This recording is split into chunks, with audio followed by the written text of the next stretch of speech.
to today's webinar. Our topic today, password management and public Wi-Fi security. This is the third and final in a series of 3 webinars for clients and friends of Mariner Wealth Advisors. I'd like to thank once again our friends at Mariner who envisioned the need for this information and have been involved in planning for content. The goal, of course, is to inform and educate. PBSI offers products and services in the security realm, but our goal is to educate, provide practical information to help everybody understand what needs to be changed about my security behavior in order to improve my security. The genesis of this is the idea that all of us have important information that we need to protect, and few of us really behave responsibly when it comes to protecting our own security. So helping everybody get a feel for what are some of the key things to learn about security. We want to help everybody really behave differently security-wise. So thank you for your attendance.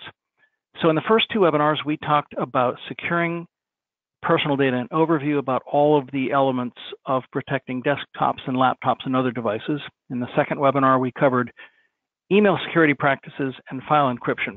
Important information about how to evaluate emails and how to make sure when we send emails they're protected.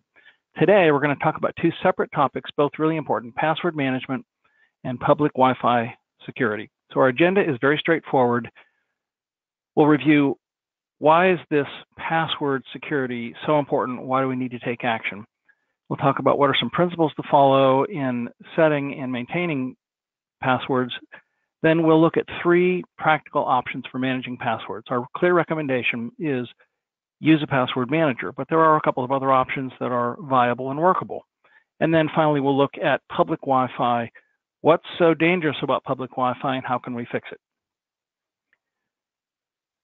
So for those of you who have attended prior webinars, you know this. For those of you who this is your first webinar, the reason PBSI is providing this content is from the experience we've gained over 30 plus years in providing IT and security services.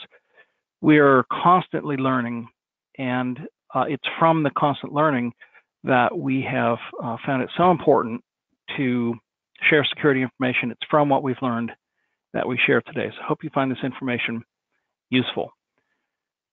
So the internet today is, in fact, a very dangerous place, and hackers have learned to monetize stolen data, increasingly so, and they're increasingly targeting in their behavior toward folks where there might be some value in the data that they store on their PCs.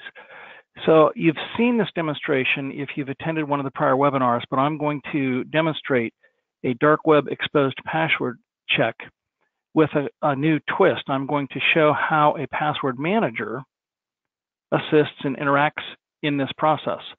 So the password manager automatically supplied my password because prior to this webinar today, I'd already logged in. Otherwise, I would have gotten a prompt to open up LastPass. Since that's already opened up, it knew my password manager. The password manager supplied the password, and it made it very straightforward to me. So once I'm on this site, I'm going to do this search. And the reason for this search is to help everybody understand that no matter how securely you behave, I'm going to search for compromises of PBSI net.com, our email address. And what we're going to see is that through no fault of these individual employees, there are dozens of employees, some former employees, where we have exposed and cracked passwords, and they all come from MySpace or LinkedIn, or they're examples where Adobe, that other sites were hacked, and the fact that they were hacked caused these passwords to be exposed. When I first saw that my then normal password was exposed and for sale on the dark web, I put the fear of God into me for sure, and then I became serious about password management. And kind of the reason for displaying that today is hopefully to help everybody understand the same, that like it or not, our passwords are frequently exposed out there, And we will do these searches for free for anybody who contacts us. Just give us a list of email addresses. We're happy to do the secure test, and if there's exposure that's taken place, we'll let you know. So understanding that it's important to make our passwords unique, what do we do? How do we go about dealing with this?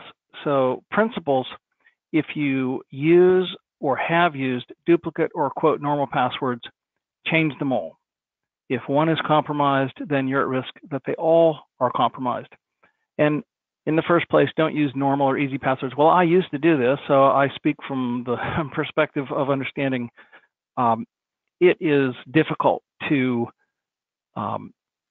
remember passwords. So how do we go about avoiding the use of the convenient normal password? Well, there are some choices. So one, something that I do, if I'm going to store a password, I'll make it a variation on a password I use commonly. I never store that password anyplace, and I never use that exact password, but I can describe it as my normal password with these extra characters or these special characters, or capitalize the first letter or change the numbers. And therefore, I can remember each password combination by, I'll show you what this looks like in a moment. If my words aren't clear, I can remember the passwords without actually storing the password. So it's one idea. The best idea is use a password manager, but this is an alternative. Okay, another principle, don't reuse work passwords on personal sites and vice versa. If somebody at work has compromised your work network, you don't want to expose your Amex, your home credit card, and the same is true in both directions. Use a different email address, generally speaking, between home and work sites, but don't use the same password on both. When given a choice, another suggestion, use enable two-factor authentication. Increasingly, these sites, most financial sites have a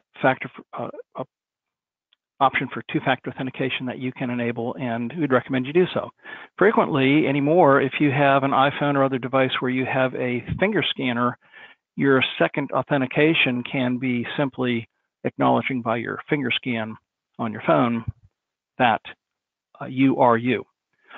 Okay, so another recommendation, find out if your passwords have been compromised. If you want to know how important is it for me to change my passwords, just ask us at PBSI. We have access to this dark web search that isn't available to the public. As a security firm, we can do this. And for Mariner clients, we're offering to do this for free. So just ask us. And the primary recommendation here is use a secure password manager. That's the solution that works best for all of us. So I'm going to do a short demonstration of the three alternative methods. Last, I'll demonstrate the password manager. First, I'll demonstrate alternative one. If you don't want to use a password manager, then make sure when you store your passwords that they're encrypted.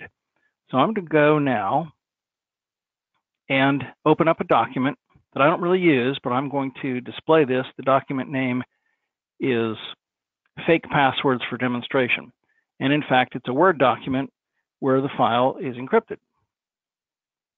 And sure enough, here is the list of passwords in alphabetic order of the various websites. So I have a really long list of passwords, and this isn't really my file. These are fake, but the idea is I say start with my normal password and change the numbers to this, or add these characters, or add these special characters. And so this file never really contains any password, but it contains information for me to know that, oh, my normal password, if I capitalize the first letter and add those two to the end, and I use my home email address, that's the password for this login. So if you're going to use this method, use a long password to open this document, and don't ever store the actual password anyplace. So I'm kind of hypersensitive about this, but I really don't want to store my real password unless it's in a password manager. Password managers are encrypted at a much higher level than Word documents. Okay, so again, I had to open this with a password. So this document that's displayed is encrypted. If you store that document on your iCloud or your shared document using SharePoint or Google Drive, then you'd have access to that encrypted document wherever you are. So it's one option is store passwords in an encrypted Word or Excel document. So another option is to use OneNote. OneNote's a Microsoft product that I use all the time, and it has the benefit, just like a password manager, of synchronizing among all devices.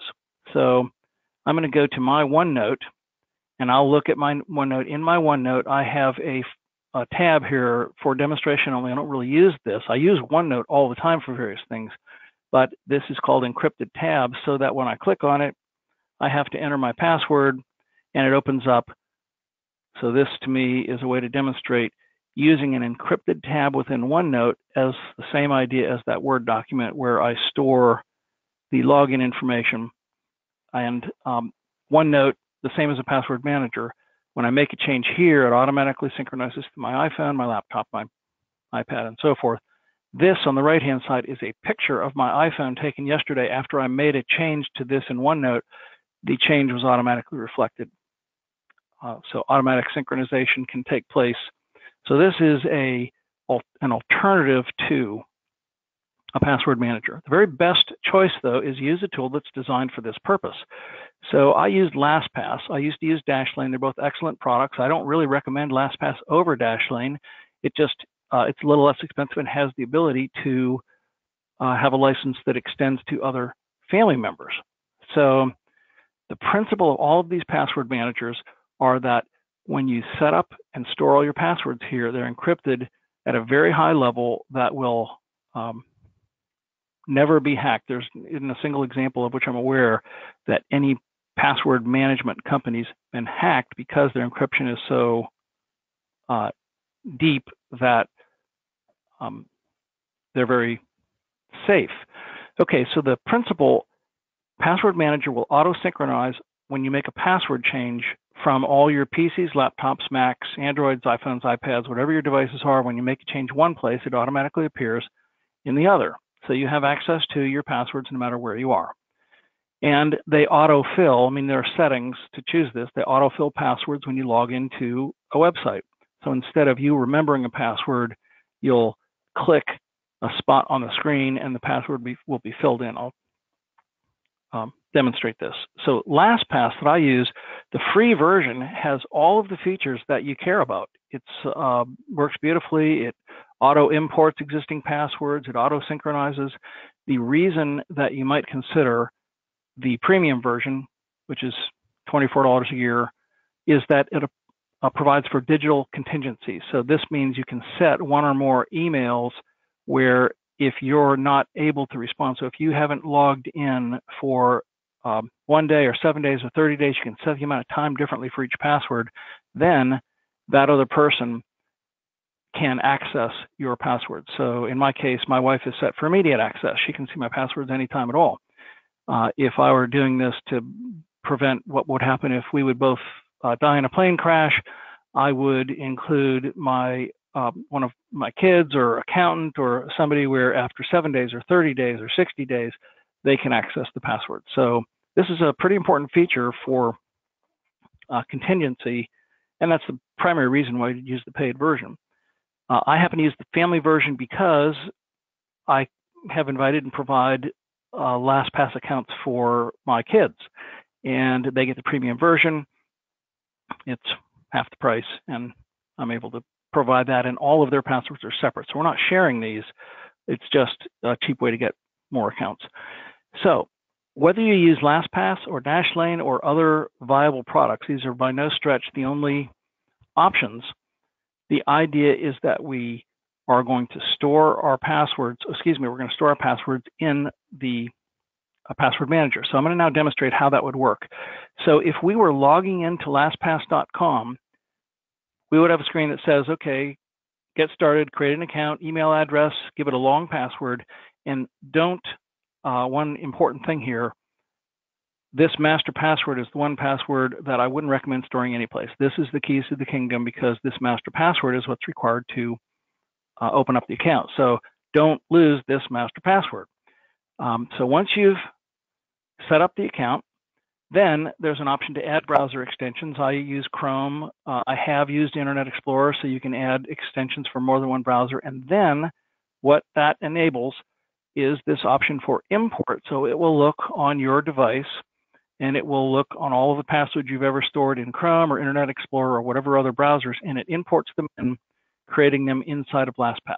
Dashlane works the same way, by the way, so I've used both. Then you want to add your mobile number, and it will test that by sending a text to you, and you're off. You added another secondary email, and then what happens is all of the things that have been imported, I did not make these icons appear. These are things that were provided by LastPass, because if the login is to AT&T, then it knows the icon. So once this imports all of your previously stored passwords, then you use this little plus button to start adding new accounts, and you go to a site and you log in one time, LastPass remembers it, and then it continues to do that. Then when you go to a new site and you create an account, you get a little pop-up. LastPass says, do you want me to remember this one? And you simply say yes, and it keeps track of it. So it's really straightforward. And it takes so many factors out of the equation, from remembering to recording insecurely to providing for the future. A password manager is a really good idea, and I would encourage you to give one a try. So a note about that, go to the vendor's website. Don't go to the Apple store to download first, because if you download from Apple, you'll get the list price. When you go to the vendor site, lastpass.com or dashlane.com, you'll get whatever the best discounted deal is, and it will say then download to your device. And it's just a recommendation to get the best value. So the summary for a password manager is after initial setup, auto import, then delete the stored passwords from your browsers. So clear out your Chrome and clear out your Internet Explorer. So now you have removed the unsecure method you used to use in storing passwords. And very important, when it says remember me, sure, remember me, but remember my password? No, do not ever tell a device to remember your password manager password, because then anybody who has access to your device has the keys to the kingdom. So, and then you set key security choices, mobile phone number, secondary email address, and then go to the website to download wherever you on your other devices. So once you've done this on your PC or your phone, you go to your iPad and go to the vendor website, download the app, and then log in. Don't create another account. So logging in automatically then synchronizes. It's a beautiful thing. As soon as you log into your account, then forevermore, any changes that are stored on one device automatically appear on the others. It's really quite straightforward. Okay, moving on. Second and final topic today, public Wi-Fi. So it's important to know public Wi-Fi is not secure, And I first started using a password manager through understanding the public Wi-Fi insecurity, and I'll describe that.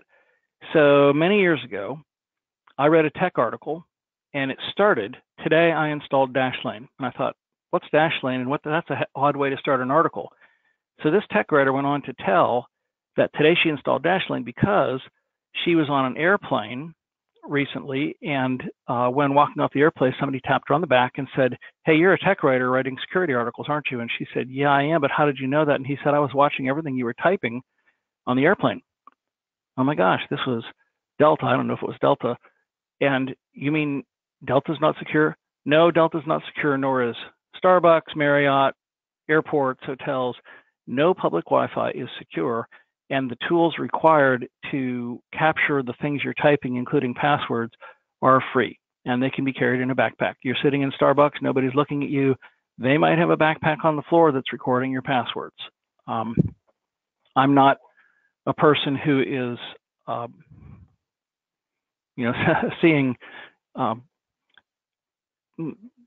around every corner somebody is trying to steal my passwords, but the fact is it's easy to do, and it's a very effective way to get passwords from somebody in a physical location is go to the Starbucks there and start copying their passwords, and all of a sudden now they can log into the sites you were logging into. So it's also true, beware that public Wi-Fi is not always what it appears to be. There is no such thing as Google Starbucks. So Starbucks offers free Wi-Fi. That's also unsecure.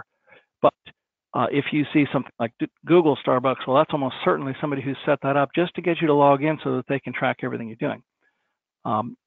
There was a famous example, Trump Wi-Fi scammed and captured information from 1,000 Republican National Committee or conference attendees back some years ago. There was no such thing as Trump Wi-Fi, but it fooled everybody. So public Wi-Fi is not secure. So what does that mean to us? Is it okay to do a Google search on public Wi-Fi? Sure, no problem. Go ahead. That's what it's there for. Otherwise, we want to use a VPN. So what is a VPN? It's a virtual private network. And what it does is establishes a private point-to-point encrypted channel between you and one other party. So a VPN software tool that you can download on your iPhone or your laptop redirects you to your internet connection to a remote secure server, and the tunnel is connected from you to that server, and from that server to the site you're trying to get to. So information that is sent on public Wi-Fi is interpretable by anybody who's connected to that same network.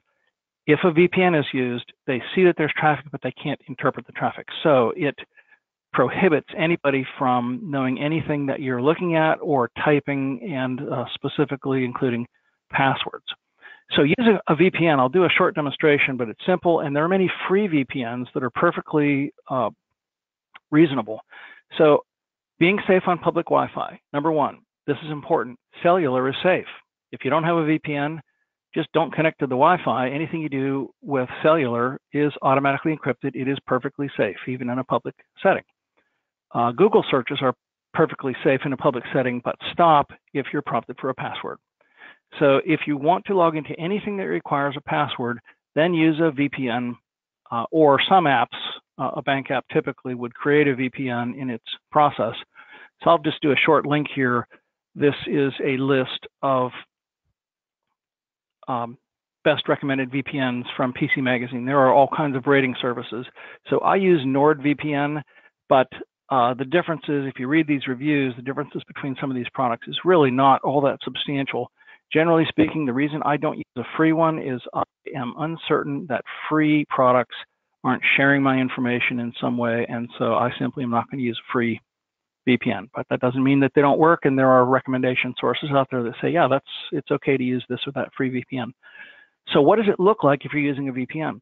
When I installed NordVPN, it's an application on my phone. When I enter it, it selects automatically a secure access point, and from that, it shows this little icon. So this icon on my phone means a VPN is connected, so no matter where I go, I can log into my secure sites and enter in my passwords if I want to, and I am protected, I'm secure, even if I'm public Wi-Fi. When NordVPN is not running, this is what it looks like. So I always know before I do a query if the VPN is active. So it's really simple. You just start the app, and then you can browse to your heart's content. It's a way to use public Wi-Fi securely. So hopefully that helps. So the summary of the things we've talked about today: password management principles.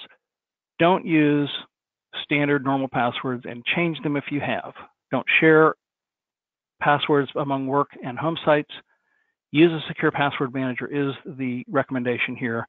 Enable two-factor authentication when it's enabled by the site that you're connecting to. And if you're uncertain, ask us. We can help you find out for free if your passwords have been compromised.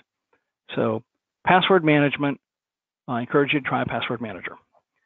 Public Wi-Fi, it's not secure. You can use cellular safely. And if you're going to use public Wi-Fi for anything that requires a login, just use a VPN, download it, and you'll be protected. So that's the summary of today. And again, thank you for those of you who've attended each of these webinars. We work hard to make this content important, and we learn things all the time. The first webinar, we talked about how to secure desktops, laptops, and phones through making sure you have current antivirus, patch management that keeps all apps up to date for security patches, having regular vulnerability scanning done, and staying away from unapproved downloads. So unapproved meaning if you're in a home environment, nobody's approving your downloads, but think twice, think carefully before you download an app.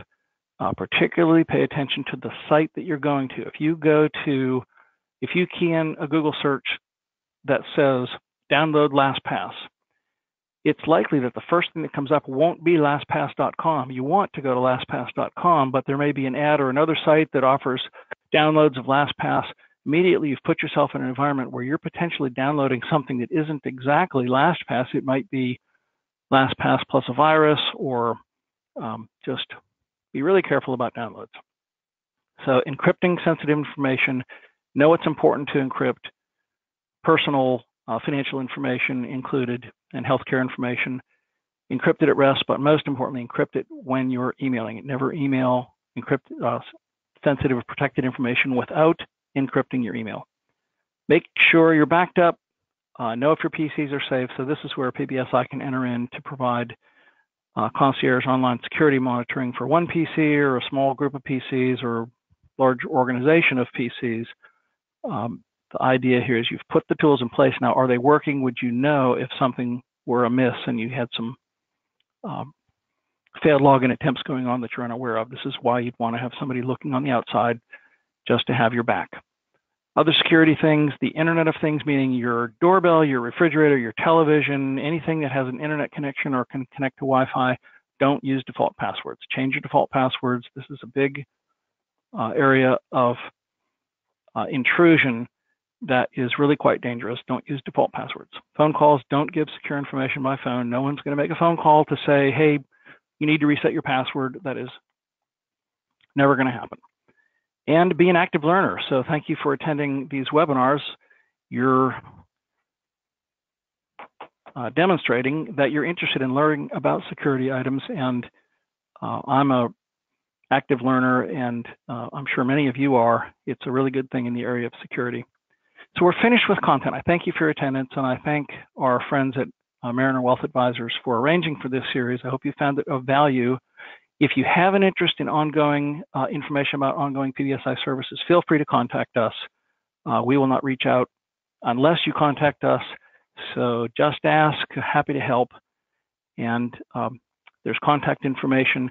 And each of you, by registering for one or more of the webinars, will receive links to the webinars and PowerPoint slide decks that were used and the handouts for previous webinars. So those will be sent.